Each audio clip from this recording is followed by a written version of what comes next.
ગણતરી કેવી રીતે થાય એમ તમને સવાલ થતો હશે કે કોઈ બીજો એનું કેલ્ક્યુલેશન શું સરળ ભાષામાં અગર ખેડૂતો સમજવું હોય તો અમે એમને કીધું કે ભાઈ તમે શાકભાજી દાખલા તરીકે કોઈ લેવા જાય, પૈસા આપીને શાકભાજી તો લાવે, પણ છેલ્લે પેલી કોથમરી કેમ ફ્રીમાં મળે?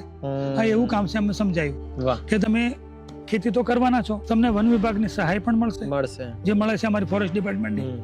તમને ખેડૂત તમે જયારે ઝાડ તૈયાર થઈ જશે અને વેચશો ત્યારે તમને વેપારી પૈસા આપશે. પણ તમારા થકી પર્યાવરણને તમારા ઝાડે જેટલો કાર્બન ડાયોક્સાઇડ લીધો છે અને ઓક્સિજન આપ્યો છે એ તમે પુણ્યના ભાગીદાર બની ગયા. તો એનું જે બોનસ કહેવાય એનું નામ કાર્બન ક્રેડિટ. આ દેખાય એટલું સરળ કામ નથી.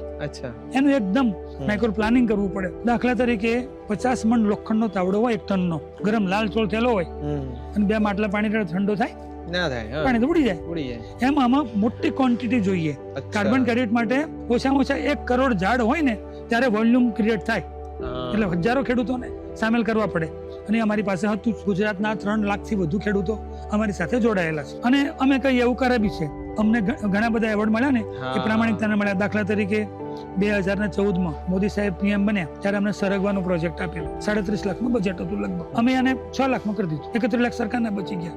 1 દિવસની તાલીમના સરકાર કહે 2500 આપશું, અમે 1000માં તાલીમ કરી દીધી. એ લોકોને ખબર છે કે અહીંયા પૈસો બગડશે નહીં. ખેડૂતોને ભરોસો છે કેમ કે અમે સ્વામિનારાયણ ભગવાનને નમીએ અને બીજા નમીએ ખેડૂતો, કેમ કે એ બધાને જોડાયેલા છે. એ નિમિત્ત બને છે.